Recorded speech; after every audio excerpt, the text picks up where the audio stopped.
Welcome to స్వతంత్ర focus. నేను రహీం. ఆంధ్రప్రదేశ్ రాజకీయాలు వేడెక్కాయి. జగన్ పాలనలో వివిధ రంగాలకు జరిగిన అన్యాయంపై వరుస శ్వేతపత్రాలు విడుదల చేస్తున్నారు ముఖ్యమంత్రి చంద్రబాబు నాయుడు.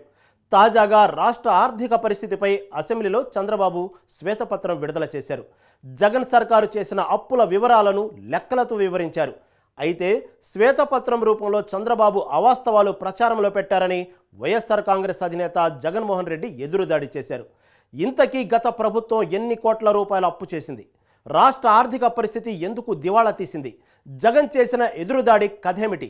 ఈ అంశాలపై ఇలాంటి స్వతంత్ర ఫోకస్. వైఎస్ఆర్ కాంగ్రెస్ హయాంలో ఆంధ్రప్రదేశ్ ప్రభుత్వం మొత్తం 9.74 లక్షల కోట్ల మేర అప్పు చేసిందన్నారు ముఖ్యమంత్రి చంద్రబాబు నాయుడు. ఈ మేరకు శాసనసభలో ఆయన శ్వేతపత్రం విడుదల చేశారు. పోలవరం, అమరావతి అంశాలను జగన్ సర్కార్ పూర్తిగా నిర్లక్ష్యం చేసిందన్నారు.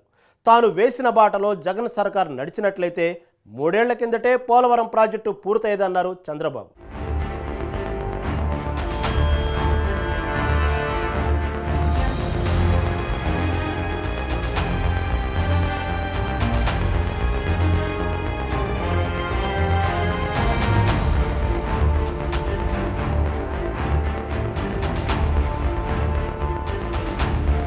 ఆంధ్రప్రదేశ్ ఒకప్పుడు సుభిక్ష రాష్ట్రం.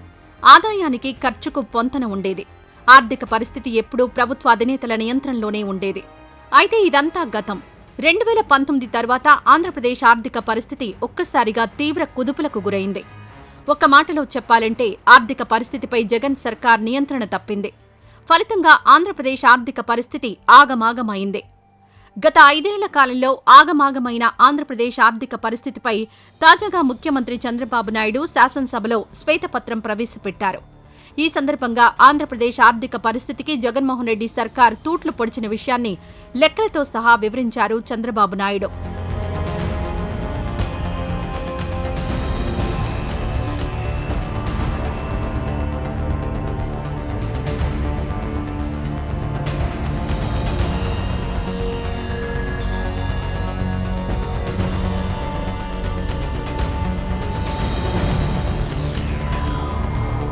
గతంలో తమ ప్రభుత్వం ఉన్నప్పుడు అంటే 2014-19 మధ్యకాలంలో ఆంధ్రప్రదేశ్ రాష్ట్రం పెట్టుబడులకు చిరునామాగా ఉండేదన్నారు. ఆంధ్రప్రదేశ్లో పెట్టుబడులు పెట్టడానికి ఇతర రాష్ట్రాల నుంచి కూడా భారీ సంఖ్యలో పారిశ్రామికవేత్తలు ఆసక్తి చూపించారని తెలియజేశారు. అంతేకాదు పరిశ్రమల స్థాపన కోసం 16 లక్షల కోట్ల మేర ఎంఓయూలు కూడా కుదుర్చుకున్నామని చంద్రబాబు నాయుడు వెల్లడించారు. దీంతో పాటు 5 లక్షల కోట్ల విలువైన పరిశ్రమల పనులు కూడా తమ హయాంలో ప్రారంభించినట్లు ఆయన వెల్లడించారు.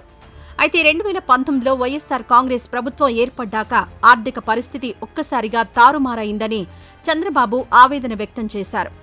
ఒకవైపు ఆంధ్రప్రదేశ్కు ఆదాయం గణనీయంగా తగ్గిపోయిందన్నారు.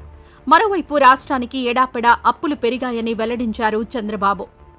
జగన్మోహన్ రెడ్డి సర్కార్ చేసిన అప్పులను అణా పైసలతో వివరించారు ముఖ్యమంత్రి చంద్రబాబు నాయుడు.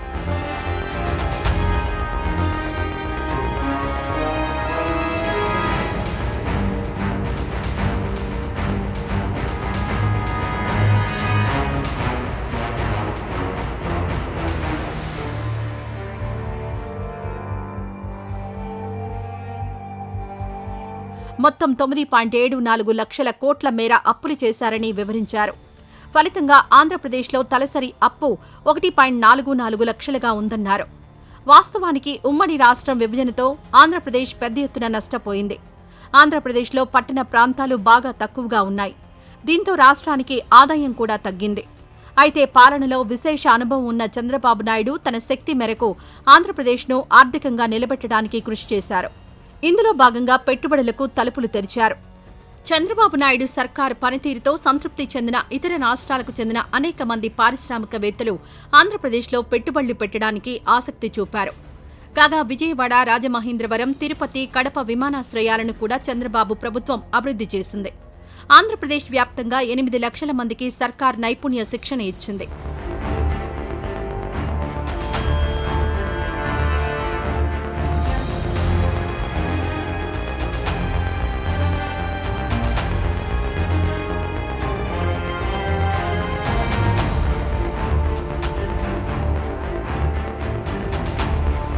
ఇక పారిశ్రామిక కారిడార్ల విషయానికొస్తే విశాఖ, చెన్నై, అలాగే చెన్నై, బెంగళూరు పారిశ్రామిక కారిడార్లను తెలుగుదేశం సర్కార్ అభివృద్ధి చేసింది. ఆంధ్రప్రదేశ్ను ఆర్థికంగా పరిపుష్టి చేయడంలో ఎప్పటినుంచో పెండింగ్లో ఉన్న పట్టిసీమను చంద్రబాబు సర్కార్ పూర్తి చేసింది.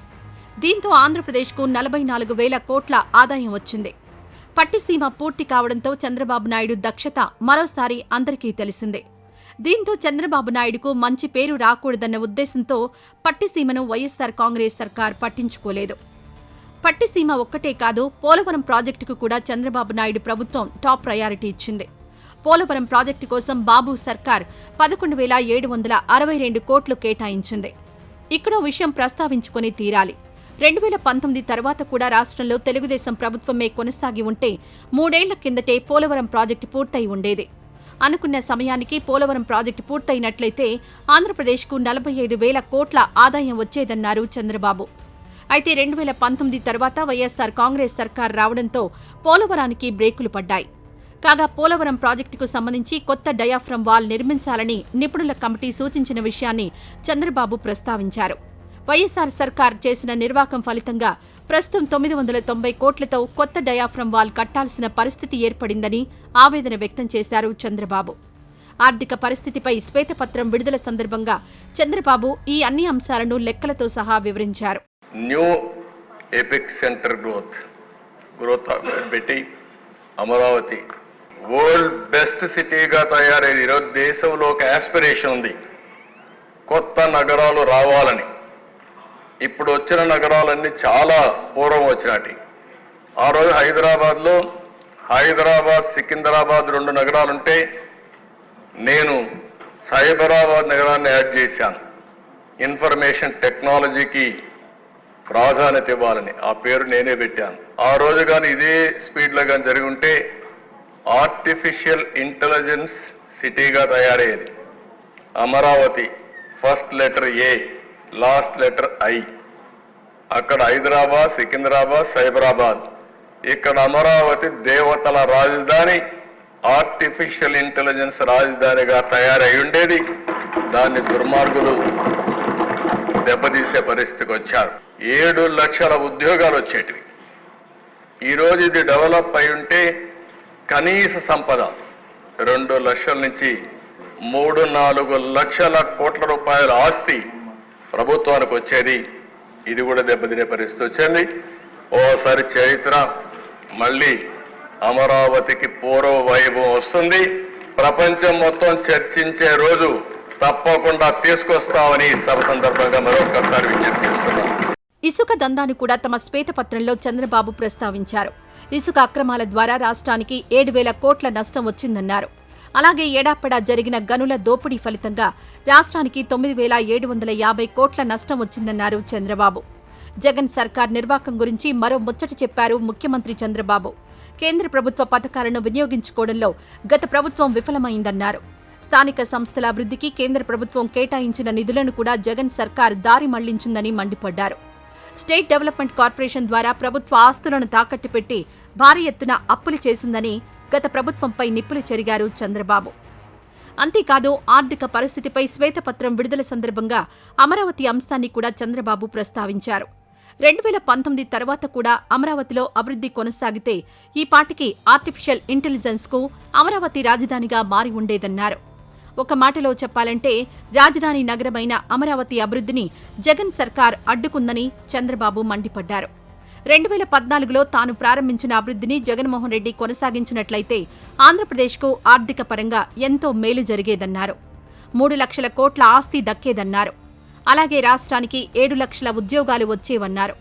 అయితే మధ్యలో బ్రేకులు పడినప్పటికీ ఆంధ్రప్రదేశ్ అభివృద్ధిపై తాము వెనక్కి తగ్గే ప్రసక్తే లేదని స్పష్టం చేశారు చంద్రబాబు నాయుడు. విజయవాడ, రాజమండ్రి, తిరుపతి, కడప ఇవన్నీ ఎయిర్పోర్ట్స్ అన్ని అభివృద్ధి చేశాం. భోగాపురం న్యూ ఎయిర్పోర్ట్ కన్సీవ్ చేశాం. ఎప్పుడో ఇది ఆపరేషన్ అయి ఉండాల్సింది, కావాలని మళ్ళీ క్యాన్సిల్ చేయడం, ల్యాండ్ తగ్గించడం. దానివల్ల ఇప్పటికీ రాబోయేగా 2 సంవత్సరాలు పడుతుంది పూర్తి కావాలంటే. ఓర్వకల్లు కర్నూలులో ఎయిర్పోర్ట్ కూడా తీసుకొచ్చాం. అదైతే 1 సంవత్సరంలో ప్రారంభించాం, 1 సంవత్సరంలో పూర్తి చేశాం. రోడ్స్ అయితే దిశ 4,326 కిలోమీటర్లు రోడ్ నెట్వర్క్ డెవలప్ చేశాం. ఉండే ఎయిర్పోర్ట్స్ కాకుండా మచిలీపట్నం, బాబనేపాడు, రామాయంపట్నం కొత్త పోర్టులు ప్రారంభిస్తే అవి కూడా పీపీపీ మోడల్లో వెళ్తే మళ్ళా పాలసీ మార్చి దాన్ని ఈపీసీ మోడల్ తీసుకొచ్చి తనకు కావలసిన వాళ్ళకి అప్పచెప్పే పరిస్థితికి వచ్చి అవి కూడా బాగా డిలే అయ్యే పరిస్థితి వచ్చాయి. కాకినాడ స్పెషల్ ఎకనామిక్ జోన్ కింద ఎక్కడా దేశంలో లేని విధంగా ఒక 8,000 ఎకరాలు అక్కడ మనం అక్వైర్ చేస్తే అవి కూడా దౌర్జన్యాలు జరిగి వ్యక్తులే మార్చుకునే పరిస్థితికి వచ్చారు. ఎన్నికల ప్రచారం సందర్భంగా ప్రజలకిచ్చిన సూపర్ 6 హామీల అమలుకు తమ ప్రభుత్వం కట్టుబడి ఉందని శాసనసభ సాక్షిగా వెల్లడించారు చంద్రబాబు. వినూత్నమైన విధానాలతో ఆంధ్రప్రదేశ్ను అభివృద్ధి చేస్తామన్నారు. ఆంధ్రప్రదేశ్ను పునర్నిర్మాణం చేయాల్సిన బాధ్యత కూటమి ప్రభుత్వంపై ఉందన్నారు ఆయన. ఇందుకు అవసరమైతే కేంద్ర ప్రభుత్వ సాయం కూడా తీసుకుంటామన్నారు. ఆంధ్రప్రదేశ్ ప్రజలకు గత ప్రభుత్వం చేసిన అన్యాయాన్ని తెలియజేయడానికే అనేక కీలక అంశాలపై శ్వేతపత్రాలు విడుదల చేస్తున్నామన్నారు. రాష్ట్ర ప్రజలు తమపై పెట్టుకున్న నమ్మకాన్ని నిలబెట్టుకుంటామని అసెంబ్లీ సాక్షిగా వెల్లడించారు చంద్రబాబు. ఏమైనా ఆంధ్రప్రదేశ్ రాజకీయాలు వేడెక్కాయి. జగన్ సర్కార్ నిర్వాకాలపై వరుస శ్వేతపత్రాలు విడుదల చేస్తున్నారు ఆంధ్రప్రదేశ్ ముఖ్యమంత్రి చంద్రబాబు నాయుడు. ఇటీవల మద్యం కుంభకోణంపై శ్వేతపత్రం విడుదల చేశారు. కాగా తాజాగా రాష్ట్ర ఆర్థిక పరిస్థితిపై శ్వేతపత్రం విడుదల చేశారు చంద్రబాబు నాయుడు.